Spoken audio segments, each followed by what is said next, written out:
श्री राम। रामचरितमानस अयोध्या कांड 335। मंगल भवने मंगलहारी द्रवसु दशरथ अजिर बिहारी। विपत्ति हमारी बिलो की बड़ी, मातु करिय सोई आज। राम जाहि बन राजु तजी, होई सकल सुर काज। वे कहते हैं, हे माता, हमारी बड़ी विपत्ति को देखकर आज वही कीजिए जिससे श्री रामचंद्र जी राज्य त्याग कर वन को चले जाएं और देवताओं का सब कार्य सिद्ध हो।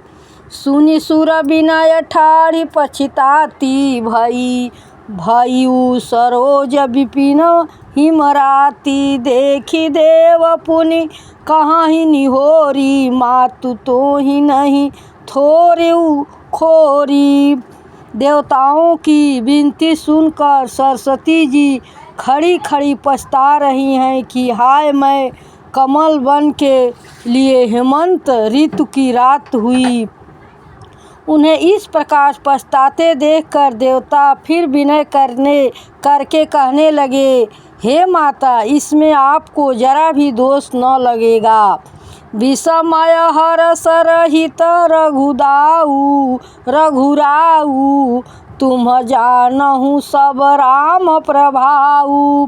जीव कर्म बस सुख दुख भागी, जाय अवध देव हित लागी। श्री रघुनाथ जी विषाद और हर्ष से रहित हैं। आप तो श्री राम जी के सब प्रभाव को जानती ही हैं। जीव अपने कर्म बस ही सुख दुख का भागी होता है। अतएव देवताओं के हित के लिए आप अयोध्या जाइए।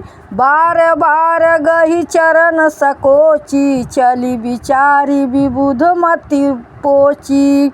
ऊंच निवासु नीच करतूति, देखी न सकहीं पराई विभूति।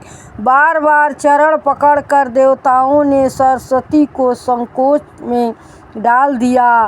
तब वह यह विचार कर चली कि देवताओं की बुद्धि ओछी है। इनका निवास तो ऊंचा है, पर इनकी करनी नीची है। ये दूसरे का ऐश्वर्य नहीं देख सकते।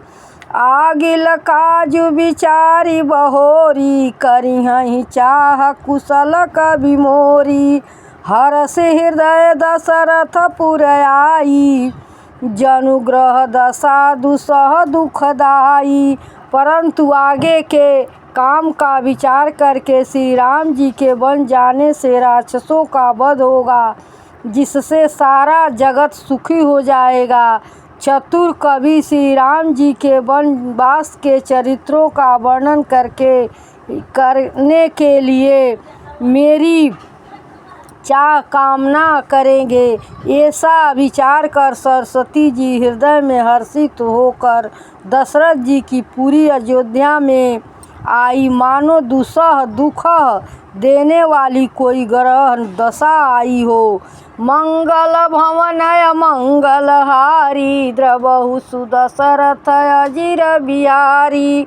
नाम मंथरा मंदमति चेरी, के कई केरी अजस पेटारी। ताहि करी गई गिरामती फेरी। मंथरा नाम की केकई की एक मंद बुद्धि दासी थी। उसे अपयश की पिटारी बनाकर सरस्वती जी उसकी बुद्धि को फेर कर चली गई। जय श्री